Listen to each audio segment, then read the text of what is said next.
Joining me now to talk about the latest on Chairman Nunes and the intelligence and the surveillance claims and the deep state's involvement in it all. Chris Farrell, he's Director of Investigations and Research for Judicial Watch, which does an incredible service to the nation day in and day out, producing, well, public knowledge that would be hidden from us all if it were not for Judicial Watch. Great to have you with us, Chris. Thank you, Lou. To hear the House Intel Chair tell it, I mean, these are blockbuster statements that are being made. He effectively vindicated President Trump with what he revealed to the president, to the press. And it's interesting. I watch the national left-wing media, and they don't even mention the fact that the president vindicated, that he was right, that, you know, because some had mocked him. I mean, it's newspaper after newspaper. Their editorial boards even weighing in on what a foolish thought the president had. Your reaction? I can tell you that when President Trump said Obama wiretapped me, that's sort of Queens shorthand, right? The president is still a guy from Queens, New York. Right. And he said, look, the Obama wiretapped me. And what that means in Washington language is that administration officials out of the Obama White House unlawfully obtained intelligence information and, again, unlawfully shared that with their allies in the media. That's the long Washington answer to President President Trump saying Obama wiretapped me. And Yep. the facts are that.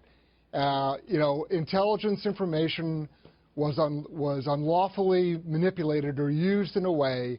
They may have been legally collecting the intelligence, but they mishandled it in a way and then revealed the names and then disseminated it again in an unlawful way to either embarrass or smear or in some way undermine President Trump. Right. And that's what we're seeing right now. And this is a campaign. This is more than a campaign. It's a war against President Trump and his administration, everyone in that administration.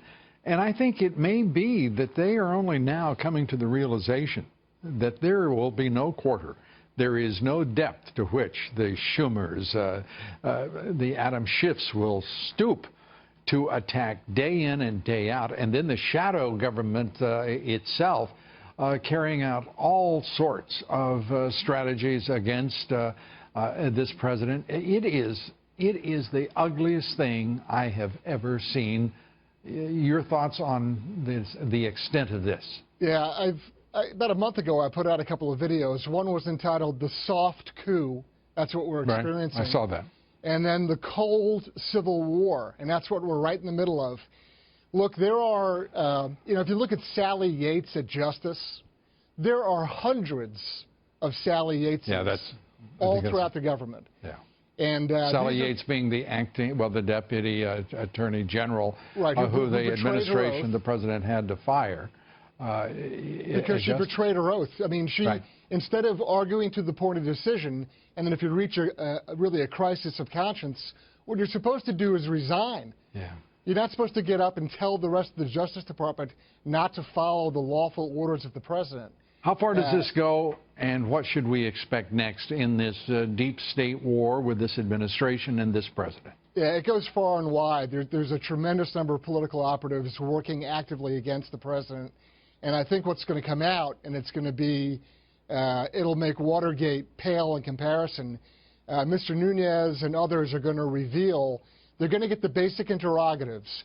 Who authorized this intelligence activity? What agency was doing it?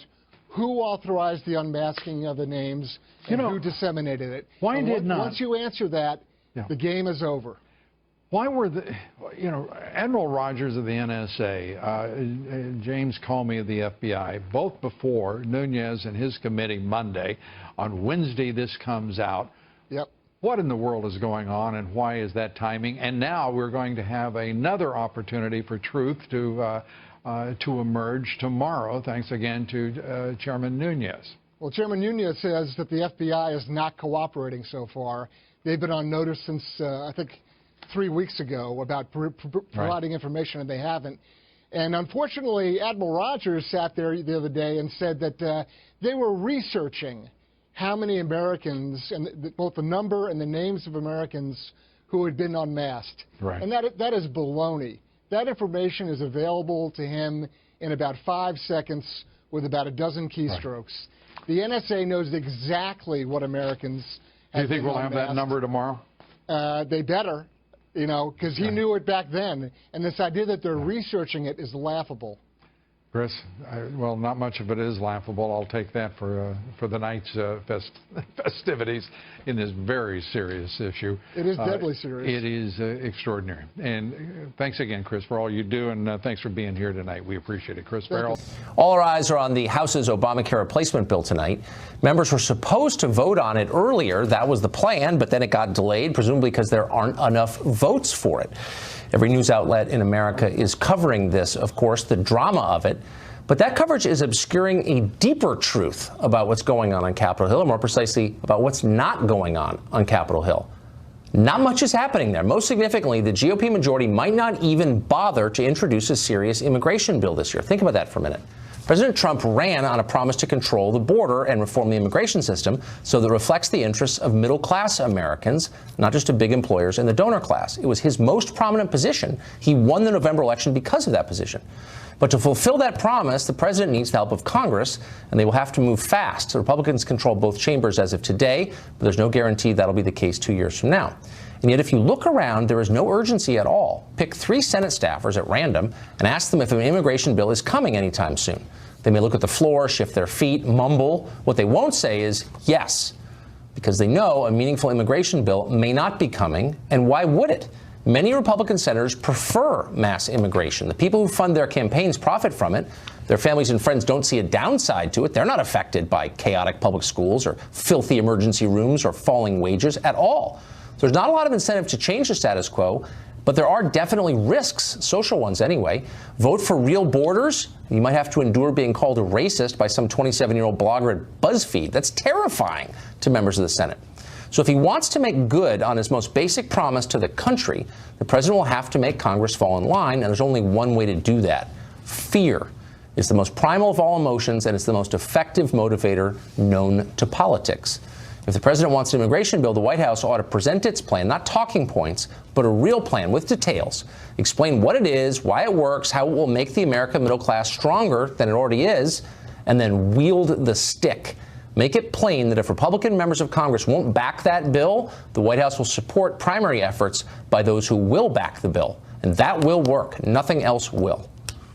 That's about it for us tonight. Tune in every night at 9 to the show that's the sworn enemy of lying, pomposity, smugness, and groupthink. Don't forget to DVR it if you don't already. Sean Hannity is up next, and that promises to be a fascinating show with Chairman Devin Nunes on it. Have a great night. We'll see you tomorrow.